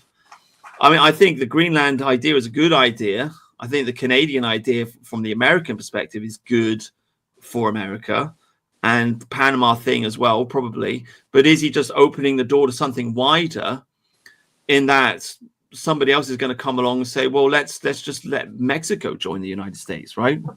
Well, the trouble with Canada joining the US is you get a whole bunch of Indians now that they don't want. So I'm just looking at Greenland on the map here. So, so it's sort of in between east coast of the US, Canada, and Europe. So yeah, Russia coming through the Barents Sea. Yeah, from a naval perspective, I think it's probably important. But that'd be the only reason he wants it, wouldn't it? Why else would he want Greenland? I don't know. I saw a video online, somebody once explaining why Alaska is incredibly important geopolitically, because there are a lot of planes that land there. You know, they fly from like China and they've got to go through Alaska or something like this. I don't know. I don't fully understand it, but maybe Greenland is a similar thing. Yeah. It'd be Alaskan airspace. Yeah. Yeah. So maybe Greenland's a similar thing. You know, you need a big airport there. You need a big naval base there. That would make sense. It's also just a prestige thing. But I don't know. I mean, I could imagine, like, I'm just saying, like, if I was a leftist, if I was in the Democrat Party, right, I'd just be sitting there going, American expansionism. Okay, Trump takes Greenland. Maybe in next election cycle, when the Democrats finally get back in, maybe we'll just invite Puerto Rico in, and why not Cuba as well, right? and Jamaica or whatever, right? Let's just start with the Caribbean states, sneak them in. They'll all vote Democrat because they're all, kind of brown, and then they just push, eventually to get Mexico in or whatever, and then you just end up with this. Well, America's already racially mixed, but you'll just end up with this blob of the United States. Essentially, you'll end up with the North American Union. Well, as far as making Puerto Rico as a state concerned, like I don't know if it's a constitutional thing, but like the bar to that is very high. So it'd have to be a bipartisan thing. The Democrats couldn't just turn around and make Puerto Rico a state. So that'd be part of it. Right. So like to change the constitution, you need to have a convention of states, which is like two-thirds of the states need to vote with 50% majorities to hold a convention, and then there's so you're saying to join Greenland, they'll have to do the same thing? Not if it's a protectorate, I wouldn't think. So if you think of Puerto Rico as a protectorate, no, right. But to make it a state would be different. There's a different barrier there that have to go over. I see. Oh, I see. Okay. Right. So think of it like the Falklands, I guess, something similar to that. Right. Yeah, it's a protectorate. Oh, well. I guess the Republicans would. Oh, okay. Yeah, I don't know.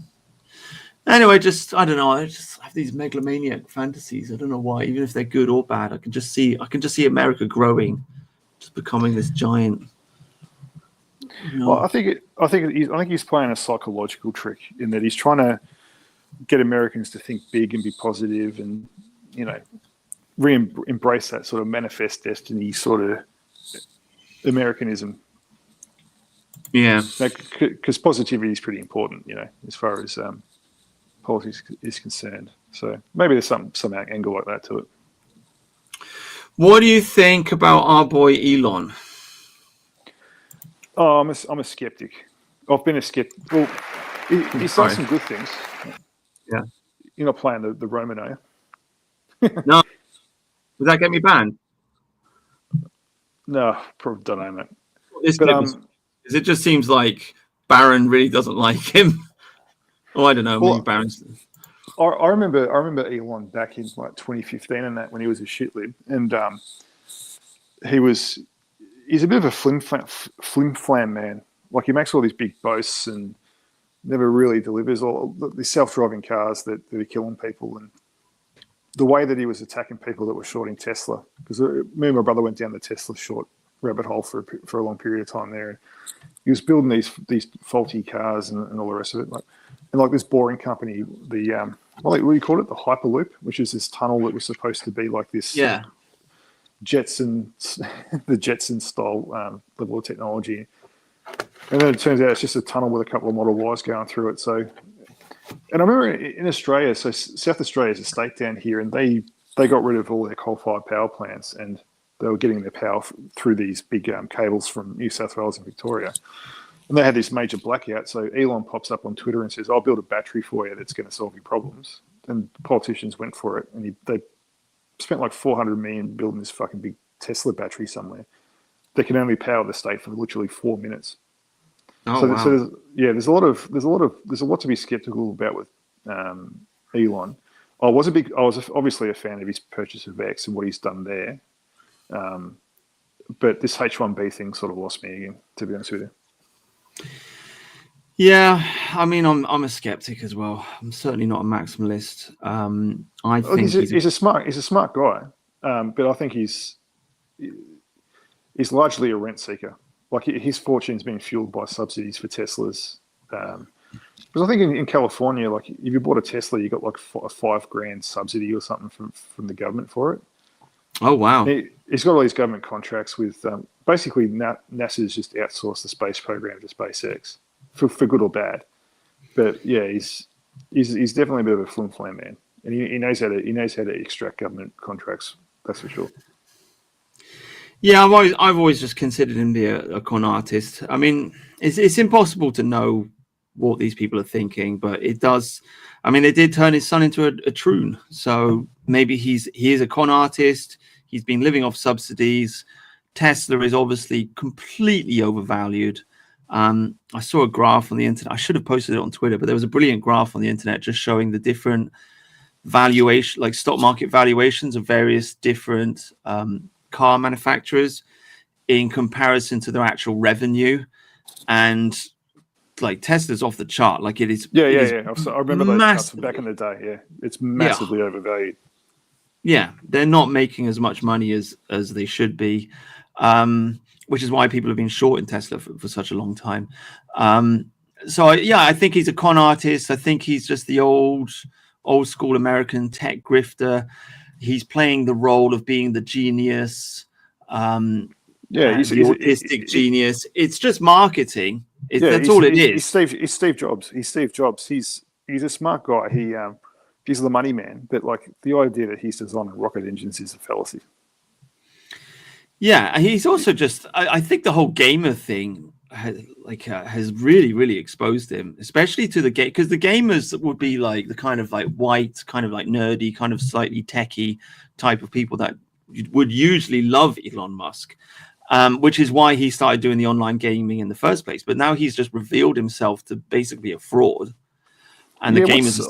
What's going on there? I heard some scandal about that because apparently he's the number 4 Diablo 4 player in the world or something. But it's all fake. What do you mean it's fake? Like what's come out? Well, I mean, I don't know. I'd have to search through Twitter to find a decent clip. But he essentially he plays online and he plays live, and he's been playing the game. And some of the pros that play this game, they've just been watching him play the game, and they're just pointing out that he doesn't know how to play the game properly. And so there's no way that he should have the ranking that he has. And it's difficult for me to comment on it in depth because I don't play the game. No. And so I don't really know. but they're just pointing out like the way that he's behaving in the game, the way he clicks on stuff, the way he does this, that, and the other just shows like to anybody that's really, really good at this game, it just shows that he doesn't really know what he's doing. So when he says that he's like one of the world's top players of this game, it's fake. And if you think about it, on the surface of it, it doesn't really make any sense anyway, because like the guy's supposed to be a tech billionaire. How does he have time to spend 10, 20, 30 hours a week playing this flipping game to become really, really good at it? It just doesn't make sense. Like, he would not have the time to do that, and also to do all the social media appearances that he does. Like, it's silly.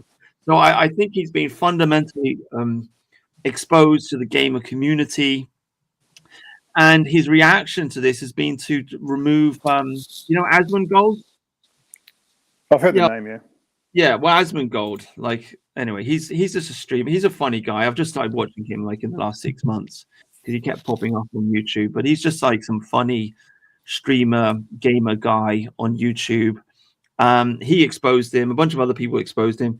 And Elon, in response to this, took away his blue check mark.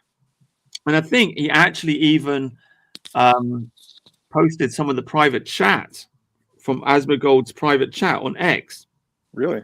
Yeah, so he's behaved in a very, very immature. Oh, he's petty. He's definitely petty. Yeah. So through his ownership of X, he's gone in and extracted this guy's DMs and posted them online. I think so. Yeah, some of them anyway. But I mean, he took away his blue check. That's just not cricket. Cricket, is it? I mean, let's look. Asmongold Twitter. So Gamergate 2.0, Elon Musk edition. I sort of know what these guys are talking about because I've watched a few of those high-level StarCraft videos, and the tactics that they use are beyond me, obviously, but the top guys will understand exactly what's going on there and what you need to do to be able to do that stuff. So they've obviously looked at these videos and thought, hang on a sec, this isn't right. Yeah, so I'm trying to find the post, but anyway, it's just take ages to find it. But yeah, I mean, I just think he's a bit of a fraud. So I don't know. Who knows what's going on with the guy? They turned his son into a troon. Maybe he's a fraud, but he's upset about that. I mean, whatever. It seems that Trump has cancelled the H-1B visa thing anyway, so he lost that fight. So yeah, one of the executive orders did something with that. Look, if you actually look at I don't have this at hand, but if you actually look at the graph of H-1B visa approvals over time, there was a big increase in disapprovals during the Trump years. So compared to the Obama and the Biden years where they opened the floodgates again. So I can't remember the details, but there was an executive order to limit that. And what they're trying to do is they're trying to raise the bar to get one of those visas approved. And apparently Musk is pushing back on that. So we'll see who wins that fight in the administration. But yeah. Well, I think it's going to be Trump. I don't know, dude. That's about it. I mean, last point, I suppose. What do you think about Russia? Because I know you've been in the sidelines, and we've been talking about it. Obviously, me and SJJ and Tharium arguing about it for like 6 months. I mean, what's your stance? Do you want peace, or do you want the war to continue? What do you feel? Well, look, I mean,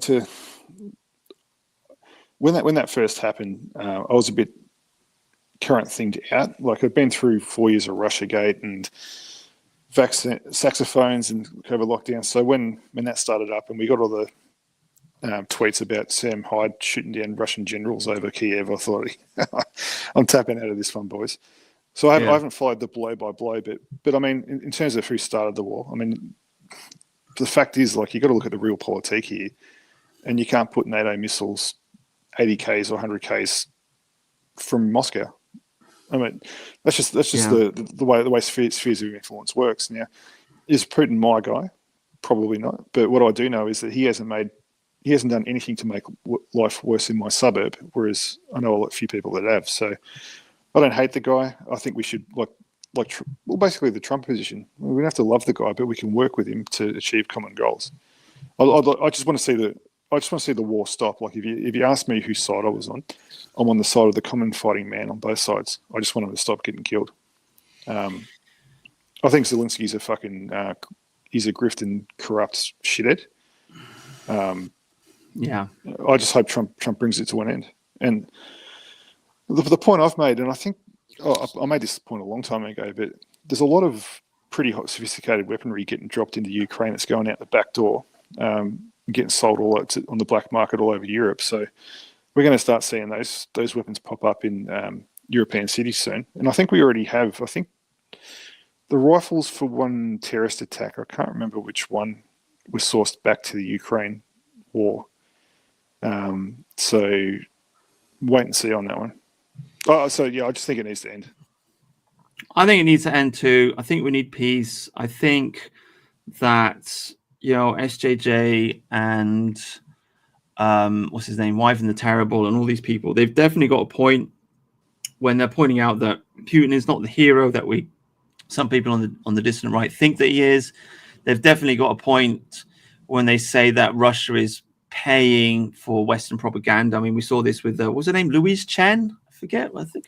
Or Lauren Chen and the Lauren Chen, yeah, Tenet Media, yeah. Yeah. So obviously Russia's paying for this stuff. I mean, obviously this is true. But then at the same time, I think it's obvious that they pulled off, Victoria Nuland pulled off a coup in the Ukraine. And obviously from a geopolitical point of view, as you say, it is it's the Cuban Missile Crisis in reverse, basically. So I think a deal should be on the table here. Putin's probably had enough of the war. Zelensky's probably had enough of the war. Trump can just walk in there and end the war, and then all three parties can kind of save face. It should be doable. It should be achievable, and that's what we should want. And I think just like moving forwards, we should want Russia to be our ally. Like Putin, obviously, we've seen all these posts like Putin and Alexander, what's his name? Dugan is like blabbing on about how black people are Russians too, and all this kind of stuff. Like we know all this stuff is going on, but Putin's not going to be president of Russia forever. What we should really be doing is cultivating a friendship with Russia and cultivating, trying to encourage a more kind of pro-white or pro-Western civilization Russia, essentially. And we should ally ourselves with Russia against China. That's the real geopolitical masterstroke that should be on the table, because China doesn't have its own oil supply. It is very much dependent on Russia. And if Russia is allied with America, then China's got a big problem. So that's what we should be aiming for. That's the way I see it. I've heard that turning Russia against China thing that's been kicking around for a long time, but I have difficulty with that just based on the fact that China shares a border with Russia. So I'm not sure Russia wants to create a hostile state the size of China on its borders. But to go back to something you said a moment ago, I'm not trying to have a swing at Wyvern who's in the chat or SJJ, but if you go back a few years, I mean, we had when the Soviet Union collapsed, there's a deal done with Gorbachev to not expand NATO eastward, and we've broken that deal several times, and we're looking to push NATO right up to the Russian border. Now, you don't have to be a Putin superfan to see things from his perspective, right? And that is, hang on a sec, these guys have broken all these promises they've made us. They're looking to put weapons on our border. NATO is an explicitly anti-Russian military alliance, and there is a concept called buffer states that applies in situations like this. So if you're not respecting that way of doing business, then eventually, if you keep poking the bear's going to respond. And I'm sorry, but like I said a long time ago, it's the Cuban Missile Crisis in reverse. And if there wasn't a sea between US and Cuba, the Americans would have invaded Cuba. That's just the reality of it. So. Yeah, you don't have to be Putin's or Russia's biggest fan. I just want to leave them the fuck alone to just do what they want to do in their neck of the woods, and we'll stay in ours. Yeah, I mean, it kind of comes down to the question of do you actually believe in buffer states or not, right? I mean, I think I'm trying to look up. I should have this memorized, but way back in the time of the old Roman Empire, fighting against the Persians, right? We're fighting against them for God knows, 1,000 years or whatever. I mean, there was a small country in the Middle East maybe somebody in the chat could remember, that was in the middle. And they acted as a buffer state. I mean, you could say Mongolia is a small, powerless nation, but it does sit in between China and Russia and acts as a buffer state between those two superpowers. So that's what the role of the Ukraine is. In effect, it's a demilitarized zone or a no man's land between two large armies, right? So yeah, it's a borderland. Yeah. So that's and it. The biggest losers out of and even if you do want to make the point that this is all Russia's fault, because SJJ and Wyvern's points seem to rely on the fact that Putin just got out of bed one day and decided to invade the Ukraine, and there was no lead up to that at all, which I sort of reject. But I lost my train of thought. No, it's not coming back. Okay. Yeah. No problem. Yeah, anyway. But anyway, we want peace. We want peace, and I don't want. I don't know, man. Like I keep making the point. In the First World War, a lot of British MPs went and actually fought in the First World War and died in the trenches. They voted for the war, and they put their money where the mouth is, and they went and died in the trenches. I don't see the current establishment doing that. It seems very much that they want us to get involved in this war, and they want young white working class men to go and die for them. And I just think, like, if you feel so passionately about the war in Ukraine, why don't you just go and fight for them? Nobody's stopping you. Yeah. I remember the point I was going to make now, actually. Yeah, so even if you do accept the SJJ narrative, if you like, and you care deeply about the Ukraine and you don't want to see the Ukraine suffer, well, that's fine. But all that went out the window when Boris Johnson flew over there and nixed that peace deal early on in the war. And so this has been a war of choosing ever since then, as far as I'm concerned. So yeah, I'm not interested in the moralizing about it now. Yeah, it's of no interest. And also you just have to forget, I don't know, not get too wrapped up in the moralizing with foreign wars, and you have to remember to look at things from an English perspective, or more for you'd look at things from an Australian perspective, and you have to think, well, what is good for my country, rather than what is good for Russia or what is good for the Ukraine, what is good for England. Well, the best thing for us seems to be that the war ends. Okay, brilliant. That's it, really. That's what you got to think. I mean, that for a long time was my defense of Trump. A lot of guys in England, they didn't like Trump because of blah, blah, blah. Oh, he's a Zionist and whatever. I think they've been proven wrong now. But I mean, my attitude towards him was always like, don't get too mixed up in American politics. You got to think, all you have to consider really was Trump pro-English and pro-Brexit? Yeah, he was. Okay, therefore he's a good guy. I mean, arguably, when it comes to the Elon Musk question, Elon Musk, is he a scam? Is he a fraud? Blah, blah. I'm okay. You got the H-1B visa problem. Okay. But is Elon Musk talking about grooming gangs? Yes. Okay. So he's pro-English. So he's good. And that's kind of it. And like the Indian visa thing, that's the problem for the Americans to sort out. So you got to remember, like, I suppose, draw yourself back from these political situations and look at it from your own country's perspective. Yeah, the way I look at a lot of these things is just in terms of net positive or net negatives, right? No one's going to be entirely ideologically aligned with me. They wouldn't run the country like I would run it, and you got to take the good with the bad. So yeah, life's a lot easier when you just think in those terms.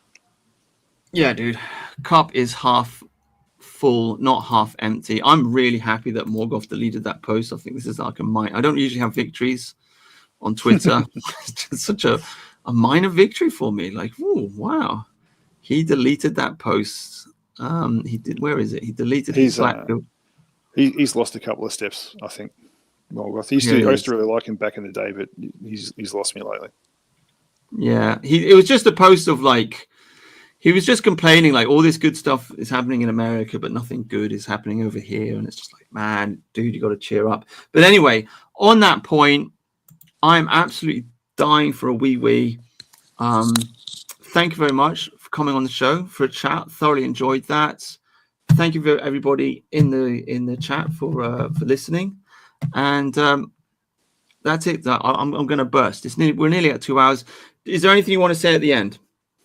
Well, no, just it's been nice to have a chat to you after all these years, and thanks for having me on, and we'll do it more often. And yeah, thanks for the chat for tuning in.